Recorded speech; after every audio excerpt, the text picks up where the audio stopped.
Morni Abuut walii galtee Piriitooriyaa guutummaatti tarsaasee gatee tooftaa dulloomaa waggaa 60 dura mootummaa Ijiptii fi Shaabiyaaf ergamtu ta'ee gara aangootti ittiin dhufee irra deebi'uuf ittifachaa jira. Gorsaan dhimmoota Afrikaa bahaa ministeera muummee Geetaachoo Raddaa Itoophiyaa ammaratti dirooniiwwanii fi teekinooloojiiwwan waraanaa ammayyaa hidhatteen wal bira qabamee yoo ilaalamu mornichi carraaqqiin ammaratti taasisaa jiru eessanuu akka isa hin geenye ibsan. ታሪካዊ ጠላት የሚባለው ትንታኔ ውስጥ ስገባ አንድ በእርግጠኝነት ማቀው አለ Diinota seenaa Itoophiyaa jedhamanii kanneen waamaman keessaa ifatti biyyi nuti beeknu ni jira. Murnichis isaan waliin hojjechuudhaaf duubatti hin jedhu. Warri Ijipti waan hundaa maallaqa xiqqoodhaan hojjechuudha kan barbaadan. Raayyaa erguudhaa fi misaa'ilota gurguddoo waan jedhu hin beekan isaan. Deeggarsi isaanii $500,000 fa'a. Farra taankii fa'a kennanii Itoophiyaa booressuudha. Gaaga'ama Tigraayitti mudate keessaa harki guddaan kan Shaabiyaati.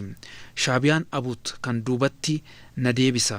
Anis Tigraay duubatti deebisuun qaba jedhee hojjetaa jiru waliin hojjetaa kan jiran. Mornicha ammaratti gamtaa cimdoon Kaayiroo Kaartumii hanga Asmaraatti caancala shiraa keessatti hirmaachaa biyya diiguuf ittifachaa jira. Gocha badiisaa isa ammaa kana uummanni Tigraay ammoo mormaa akka jiru himamaa jira.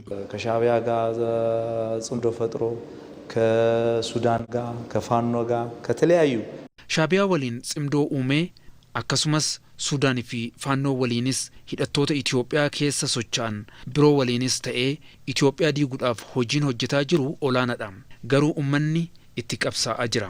Mornichi bara aangoo isaatti Shaabiyaa fi mootummaa Ijiptii yeerichaaf ergamee ulaa galaanaa biyya dhabsiseera. Seenaa isaarraa kan hin baranne ammas mornichi yeroo itti Itoophiyaan ulaa galaanaa na barbaachisa jechaa jirtu kanatti danqaa ta'uu fi kan wixxifachaa jiru.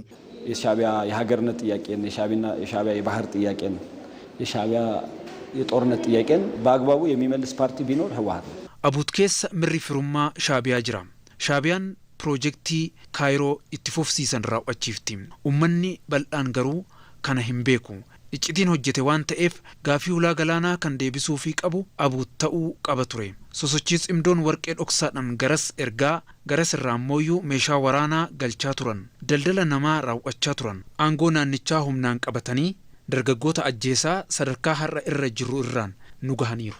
Gocha gantummaa Abuutii kana eenyuun ol dargaggoon fi uummanni Tigraay dura dhaabbachuu qabanii dhalattoonni Tigraay ibsaniiru. Dhalattoonni fi hooggantoonni paartilee siyaasaa naannoo Tigraay kunniin Ameerikaa irraa dabalatee tarkaanfiin qoqqobbii mornicha irratti fudhatamaa jirus kan jajjabeeffamuu ta'uu ibsaniiru. Mornichi gocha badiisaa kanaan uummata Tigraay gidiraa fi gaagama gara biraaf saaxiluu irraa kan hafe gonkumaa bu'aa tokkollee akka hin buufannee fi eessayyuu akka hin geenye beekamaadha.